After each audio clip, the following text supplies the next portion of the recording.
Welcome to Think Big with Dan and Qasim. Join hosts Dan Melnick and Qasim Masood as they explore big ideas, limitless possibilities, and engage with visionaries, entrepreneurs, and thought leaders who dare to dream big, get inspired, motivated, and find practical tips for personal growth. Think big, dream bigger, and ignite your potential. All right, welcome to Think Big with Dan and Qasim, and our guest today is Chris. So, Chris, if you want to go ahead and introduce yourself, tell us what you do and where you live. All right. Well, first, thanks for having me, guys. It's a pleasure to be here, and yeah, let's get started. So, I'm in Boynton Beach, Florida. It's about an hour north of Miami. Been here for about 10 years.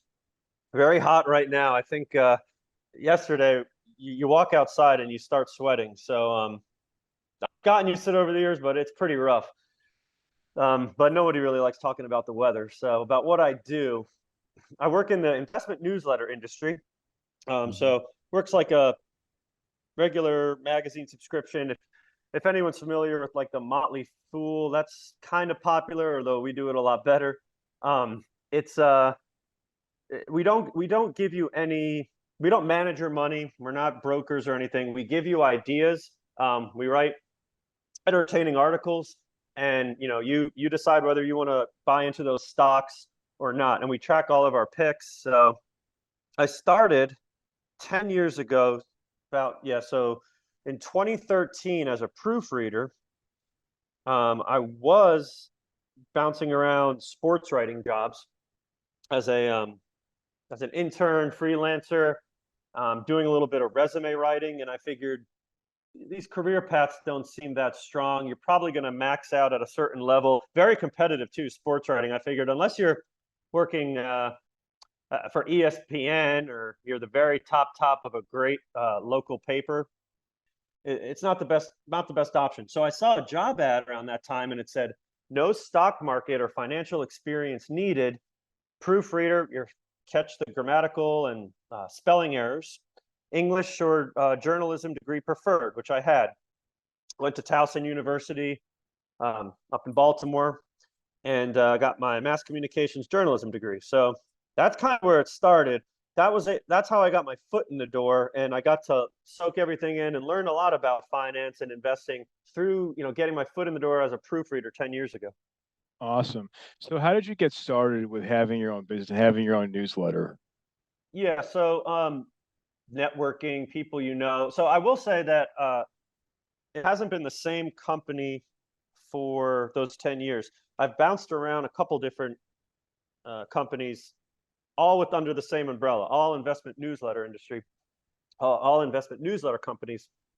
But the other ones were bigger, more corporate. So from one of those other ones too, I met a good buddy. We stayed in touch. He started the company I'm at now, RiskHedge.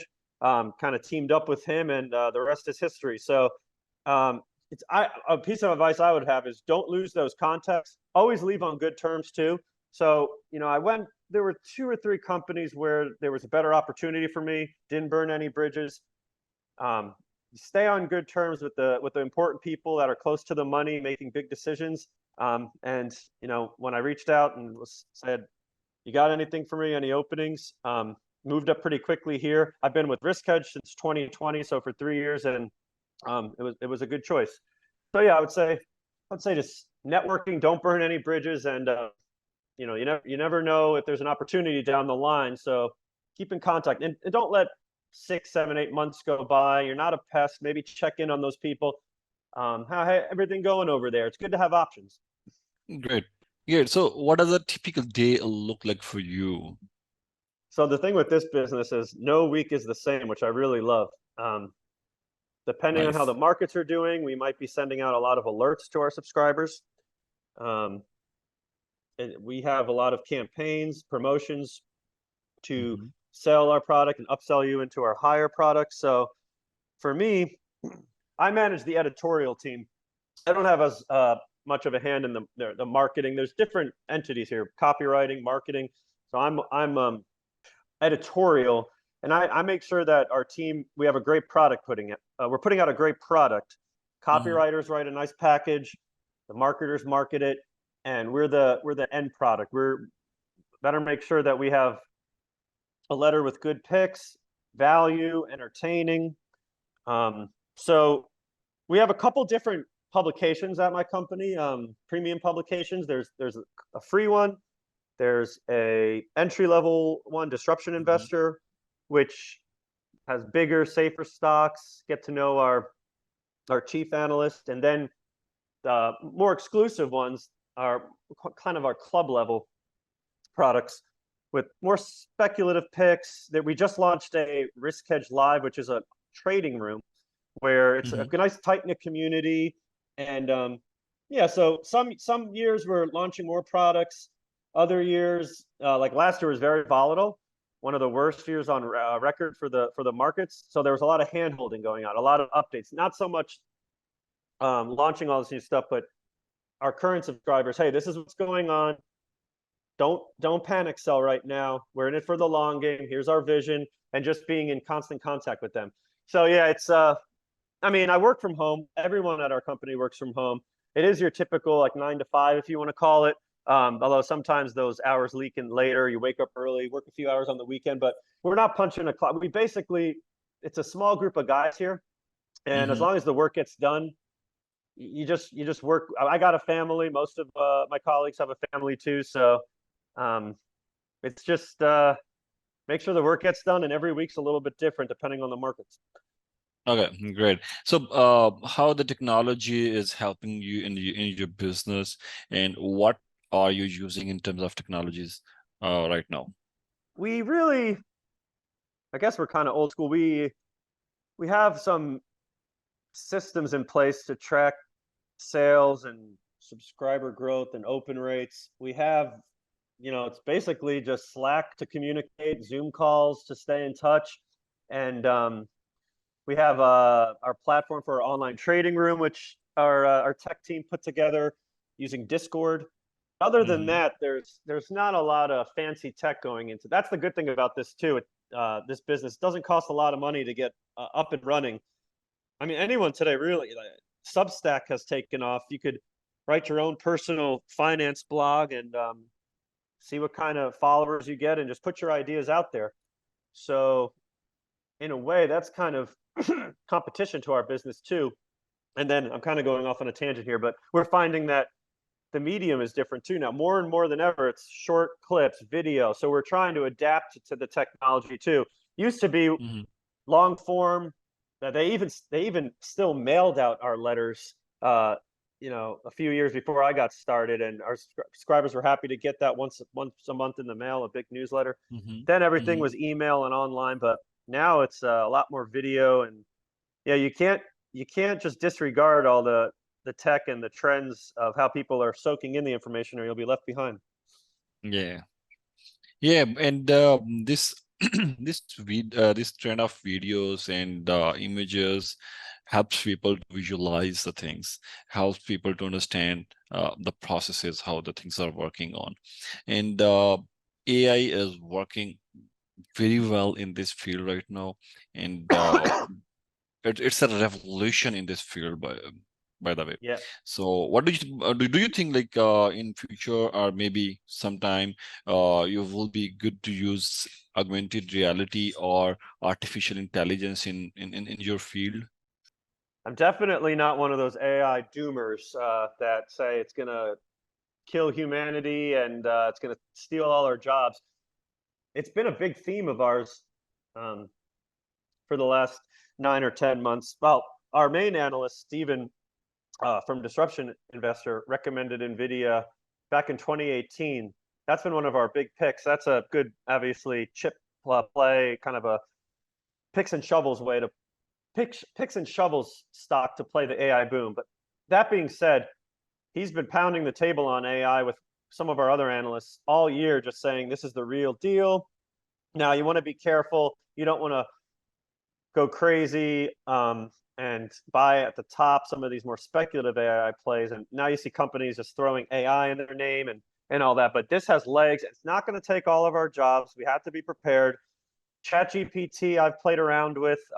Most of us have. It's crazy what it can do. I mean, I just was experimenting over the last few months, and it's it's going to cut research time down in half. You still want that. You don't want to just type something in, copy and paste it, and there's your article.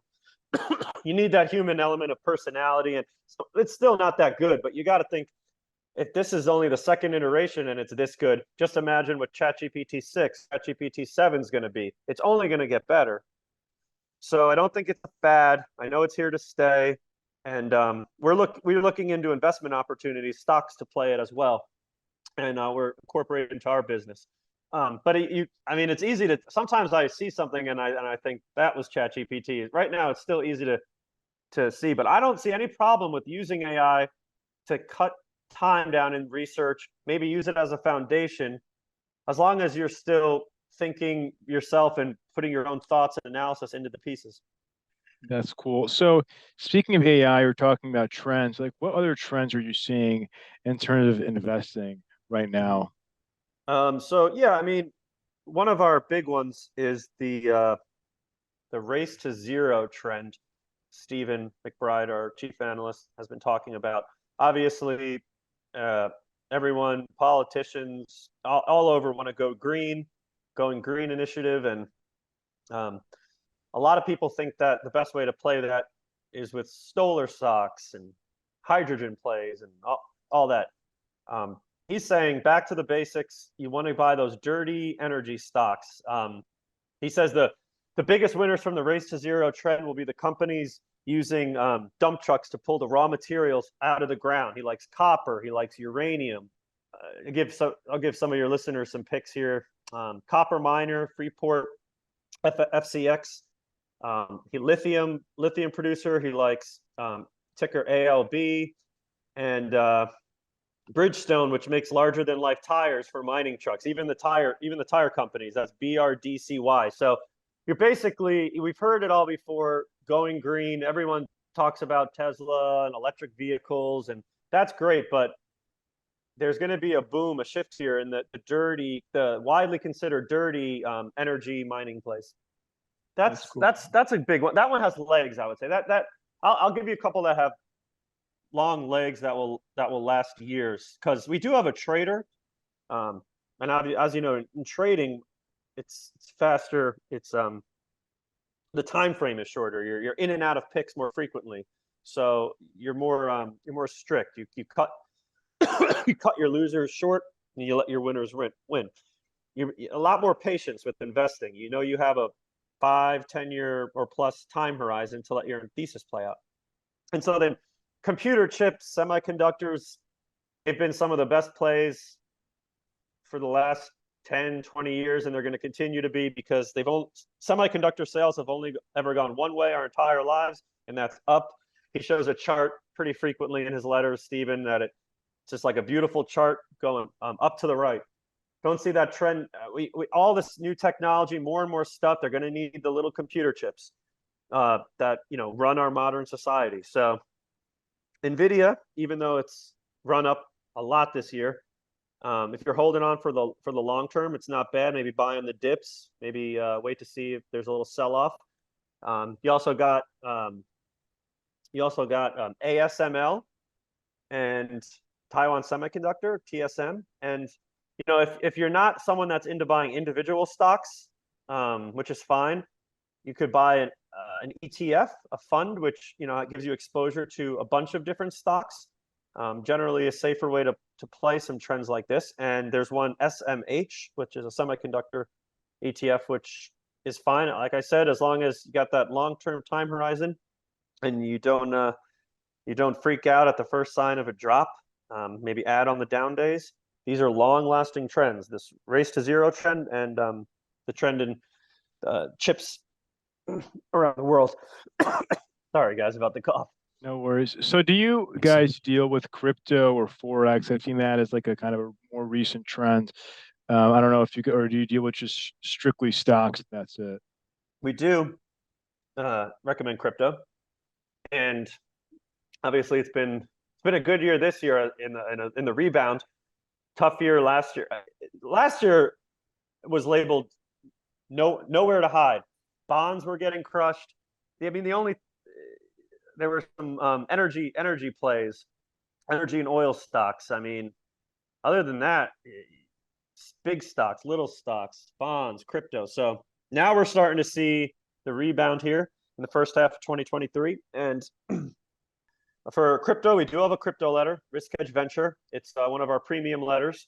And Steven targets the businesses, the crypto businesses. So not the super speculations that you hope Elon Musk is going to tweet about, like Dogecoin, and send it up 1,000% in a couple of days. If you can catch one of those, great. Very hard. Pat yourself on the back, but then you got to figure out when to get out of it, and it's a loser's game over the long haul.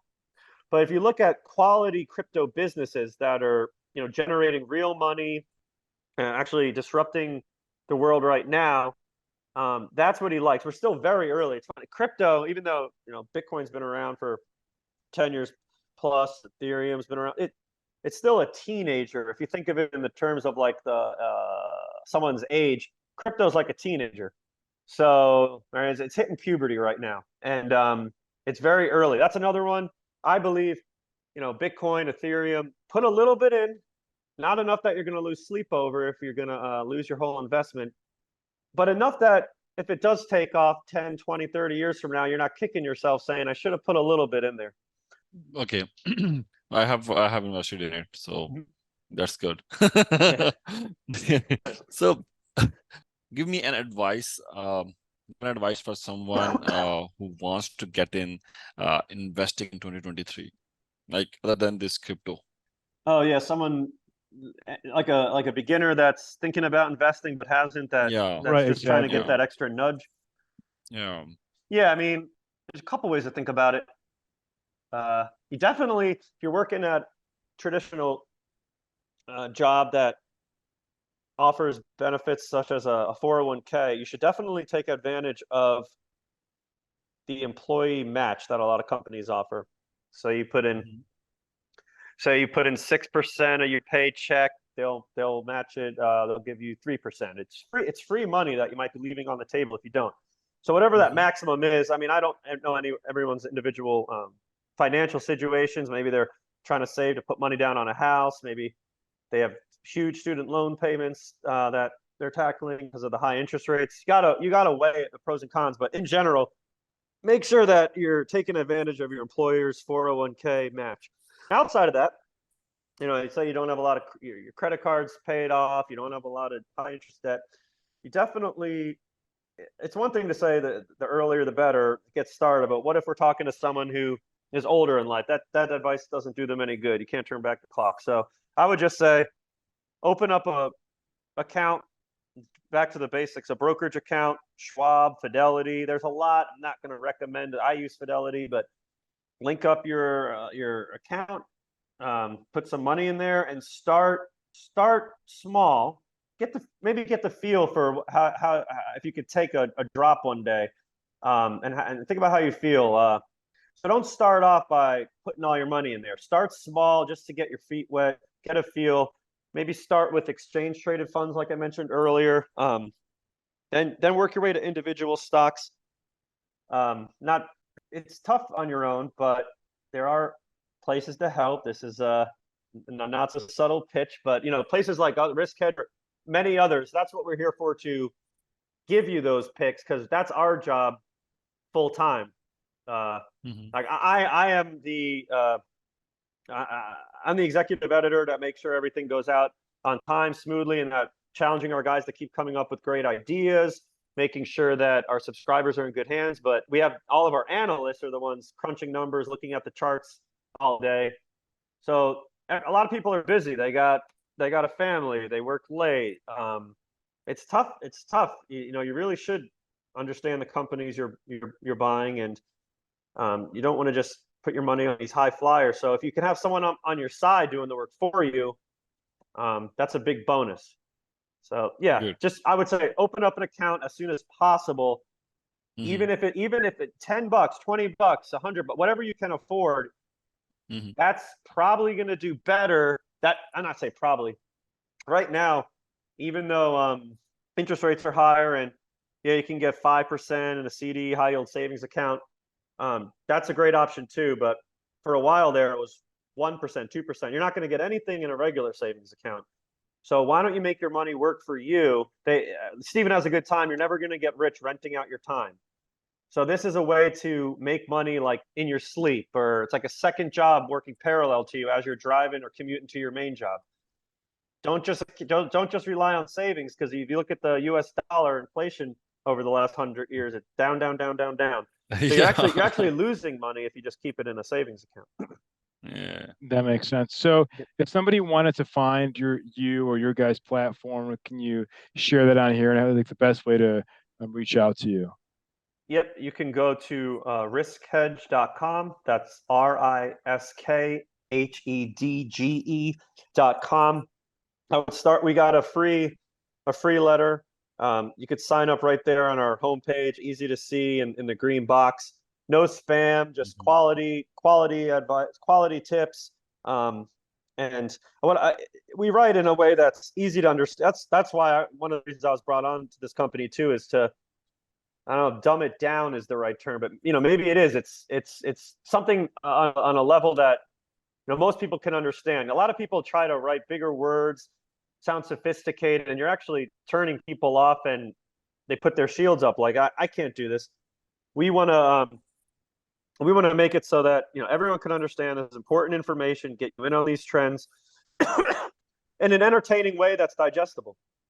Amazing. Well, Chris, thank you so much for your time. We'll definitely check out your newsletter, and yeah, it was great chatting with you. Thanks for having me. Really appreciate it, guys. Thank you. All right. All right, thanks. So Bye, nice of everyone. you. All right, Thanks for your bye. time. Bye-bye.